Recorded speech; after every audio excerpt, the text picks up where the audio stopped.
Stellenberg and Bishops last week, winning both of those fixtures quite comfortably, I'd say.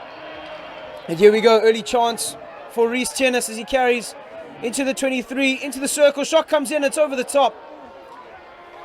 But you can really impact by moving out of the space and trusting your teammates to help you out there, and you picking up the scraps for second and third phase. Here we go, Lita Cry dancing his way through the midfield. And the crowd is so loud down there in that bottom corner that the players didn't hear the whistle go. But Lita Cry in possession on the ball. 100th cap, flicks it off to the corner and just evading the upright. Gordon at the back, he goes aerial.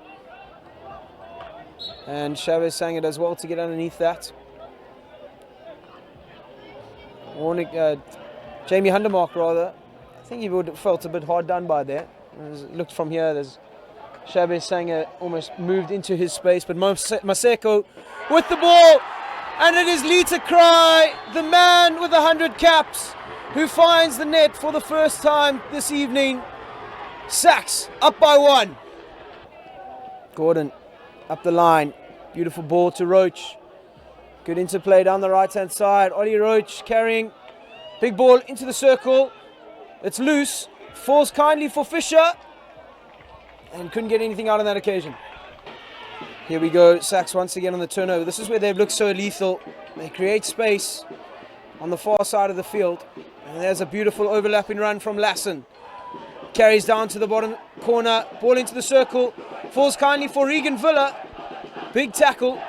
Rondebosch clear momentarily, but it's still with SACS as they come down the right-hand side.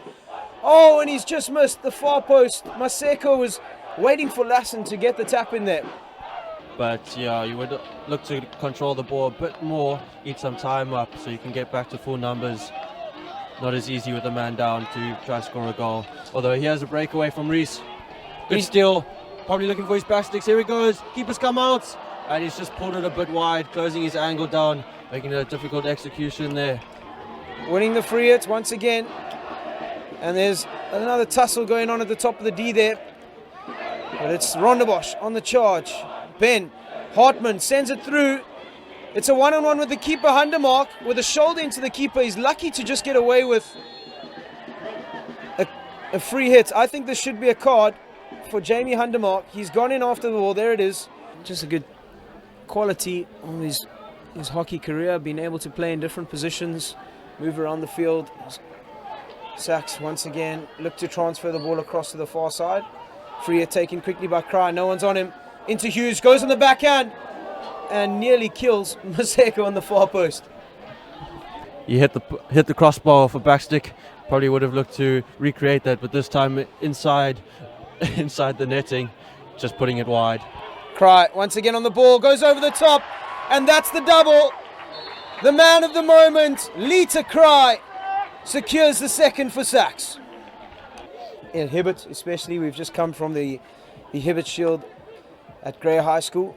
We've been up 3 years in a row against Paul Rus, and the previous two they've managed to come back into the game and take us to showdowns where they won both occasions. But it was SACS in the semi-final of the Hibbert this year that came out on top.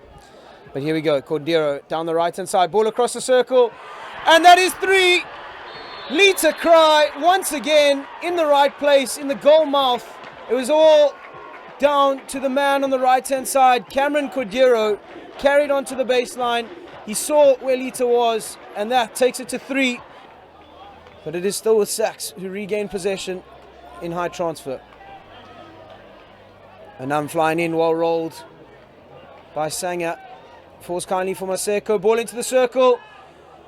It's a 50-50, goes the way of SACS, popped up by Hughes.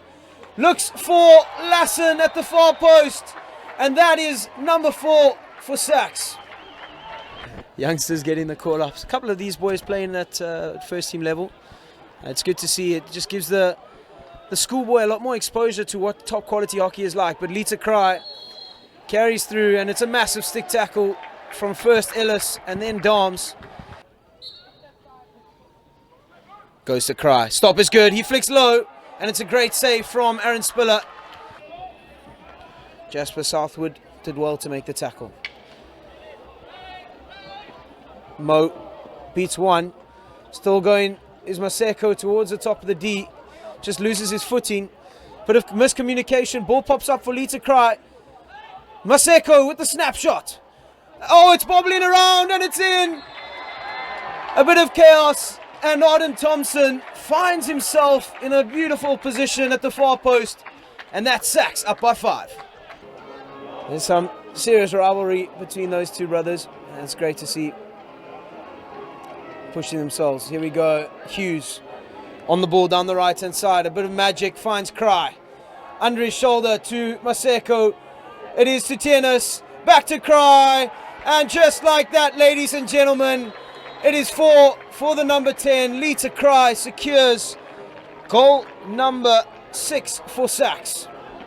Has a massive contribution every time the boys take the field. And here we go. Villa traps.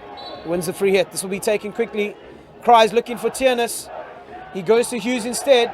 Hughes now into the top of the D. It pops up. Tienes with the snapshot. Oh, just wide of the upright. SACS come away with the free hit once again. There's brilliant work from Cordero on the far side, who's found himself unmarked. Can Redfern get the ball out there? Chavez goes aerial. He sends it out towards Lassen, pops into the circle, play on is the call, here we go, Reece Tienes skies it way past the upright, he'll be upset with that. And now it is the time, Lita Cry. But here it goes, the 4-time goal scorer Cry sets up Tienes, Maseko with the assist, and that's the goal we were looking for. It's tough out here, neither side's given an inch, and Reece Tienes looking for Aidan Hughes, just couldn't find him that occasion. Roach comes away with it. Once again, hot pockets from the SACS side as Cry carries across the field. He's got Maseko out to the right. A little switchback play with Redfern. Ball into the circle. Oh, it's flair from SACS. Short corner is awarded.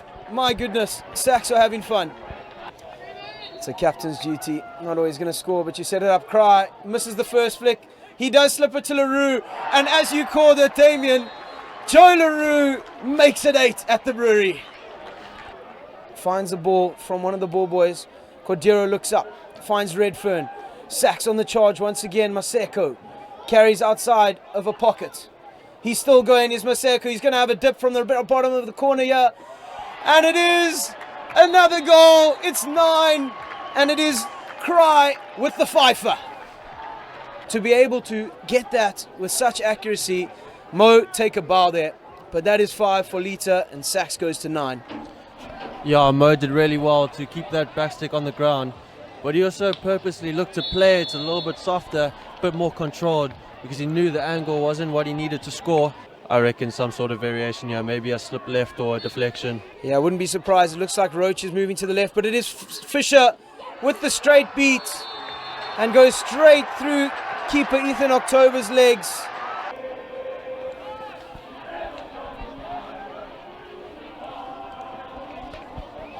Great chuck there by Joe LaRue, finding Lita on the outside.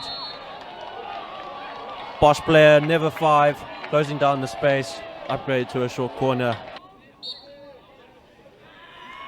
Goes to Tienes, flicks low, and ladies and gentlemen, that will be that. SACS, too fast, too furious, and it is the team from home, the Brewery Astro, where SACS are victorious, 9 goals to 1. The man of the moment certainly must go to the number 10 for SACS, Lita Cry, 100 caps to his name in the first team jersey.